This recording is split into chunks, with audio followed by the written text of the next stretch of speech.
So it comes as no surprise that the Utah Jazz were going to struggle this year, and their rookie class was going to be under the microscope because, as Will Hardy and Danny Ainge both said in early media day press conferences, they are going to be focusing on the young guys. And since Cody Williams, Isaiah Collier, and Kyle Filipowski have been the stellar draft class that the Jazz didn't have to move up to take, it stands to reason that there was going to be a lot of emphasis put on those guys, a lot of minutes given early. And since Cody Williams was the guy that ended up starting the season alongside most of the starters that we would expect to start, it really put him under the microscope to make mistakes, get better, and show us what he could and couldn't do right now. And yes, at 6'7", 190 pounds, we didn't expect the most incredible of all things and all performances, but we did want to see how NBA ready he was going to be. Hello there, it's your boy Wraith Hoops. If you're new to the channel, go ahead and smash that like button, subscribe, and turn on post notifications. We talk about the Utah Jazz and other NBA teams, so if you have a thought, comment, or suggestion, drop it in the comments below. With that being said, let's go ahead and get into this one. Cody Williams has been touted as being one of the ideal wings that the Utah Jazz could have as one of their mainstays and cornerstones of the roster going forward. But he isn't necessarily the most NBA ready player at the current moment.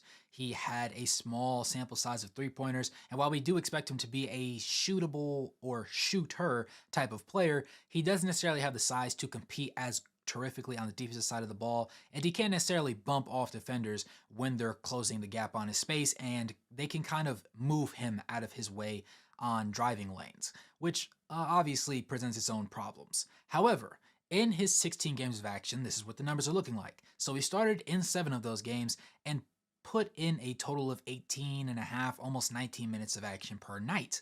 He ended up averaging 3.1 points, 2.3 rebounds, 1.2 assists, about half a steal and half a block, and then shot about four and a half times a game, shooting only 26.9% from the field. And also 2.3 of those field goal attempts were from three-point range, which ended up coming out to 18.9%. He is shooting 60% from the free throw line, 0.6 attempts per game, so not a large sample size, and that means that his true shooting is obviously going to be rough at 34.3% from the field. That said, I believe that the numbers can be a little bit misleading, and two things can be true at one time. Yes, he has been a bad shooter. Yes, he has been a horrible shooter at times. And yes, I've seen parlays where it's literally Cody Williams over or under 2.5 points in a game. Yes, when he was starting as well. But nevertheless, I think that there was a lot to glean from his opportunities. And while it doesn't have necessarily the greatest size, he has been a guy that's been really handsy in passing lanes. He never shies away from a defensive assignment, and he makes sure to wall up pretty well. Now again, standing at 6'7" and only having 190 pounds of weight to your frame, I believe his official number was actually 178 during the combine metric period of time. So I'm hoping that he is actually up to 190 right now, but nevertheless, that ultimately ended up leading to him getting sent to the G League. Not because he's a terrible player, even though his numbers might suggest that just a little bit. It's more so because he's just more of a project player. And a lot of people understood that that was going to be the case. Yes, he has this tremendous upside, but he's not a Dalton Connect. He's not going to come in and immediately right out the gate be able to give you 15, 3, and 5. That's not something that was going to happen with Cody Williams. He needs more time to make mistakes. He needs more time to gather a long laundry list of successes, and then he'll feel more comfortable, more confident in his own play style, and be able to do what everybody hopes that he's going to be able to do and be a major cornerstone for the Utah Jazz team. Yes, they need wing depth. Yes, Ochai Agbaji got sent away last season, and so did Simone Fontecchio. There was a lot of guys that we had on this roster that really glued together well. But even after breaking that down and turning them all into draft picks and expiring contracts, coming into this season, we thought that Cody Williams could be not necessarily an immediate answer, but an answer at the end of the day for the Utah Jazz on the wing side of things, because there just isn't that much depth out there. And Cody Williams, while he isn't there yet, and I think the bigger issue is more so his handle as well as his weight as opposed to his shot selection, because for the most part, I loved his shot selection. And granted, when you're only taking 4 attempts a game, you can really only take so many bad ones because, again, it's only a handful of shot attempts. But he also never really pulled the trigger too heavily. He never really seemed to be ultimately comfortable in himself. There were a couple games where he hit a couple shots and it was like, okay, Cody, you're getting to it. But then there was a lot of other games where it was just kind of him being timid, him being less aggressive than I felt like he potentially could have been. And there was a stark difference between Cody Williams that we saw in the Summer League versus the preseason and versus the regular season especially. Against the Summer League players, obviously, there's some guys that are on the bubble, some guys are just young guys in the league. There's not really bona fide stars that you're going to be facing night in and night out. But coming into the regular season, that's what he's having to deal with. And defensively, I love to see the challenge. I love to see him getting tested out on a night in, night out basis. It was beautiful to see. Did he win every matchup? Of course not. But I see the same approach from him that I saw from Taylor Hendricks last year, where some possessions you're going to get your butt handed to you. Like you're going to get absolutely fried. There's nothing you can do about it. But what do you do the next time you come down the floor? How do you approach things differently? It's a chess match. It's not checkers.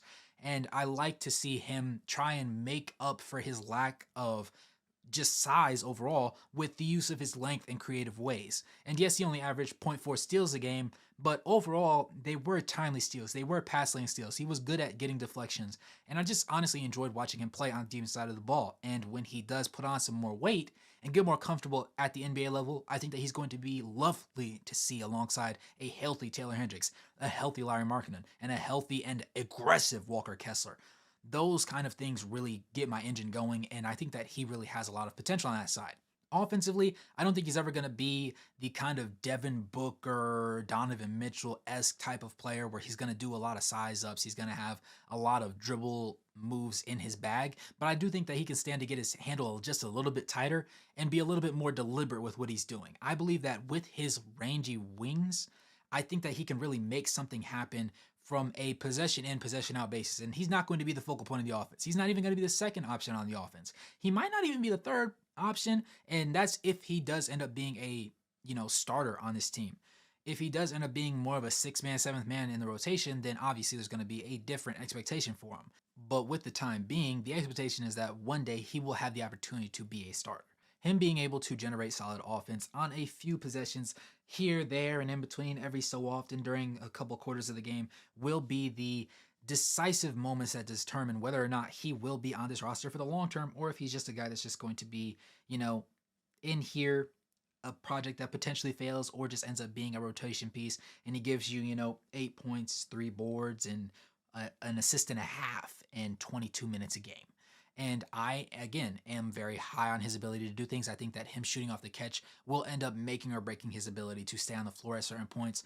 But I do look forward to seeing what he does with the SLC Stars since he has been relegated to the G League team, because I want to see what exactly he can do when he's playing a little bit easier competition. Yes, there's still going to be dogs down there. Yes, there's going to be guys that are fighting for roster spots. Yes, there's going to be guys that want to prove that they deserve to not just play the G League level, but that they deserve an NBA roster spot.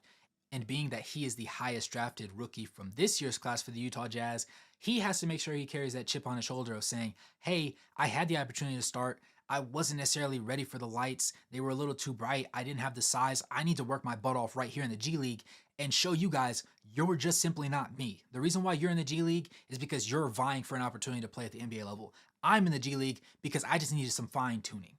And I think this is a little bit that goes into the fact that obviously last year there was a large number, I think the most in NBA history thus far with the D League and G League, of players that ended up getting relegated down there for more than, I believe, 3 games of total action from the first round specifically. So yes, there's going to be a lot of development that's done, and I do look forward to seeing what he does more so offensively from a shooting standpoint than anything else, because he is a player that I do expect to be not necessarily a cornerstone in the fact that we need him to win and lose games, but I think that he will be a big piece when it comes down to deciding who this Utah Jazz team will ultimately be and how fast the rebuild will actually end up panning out.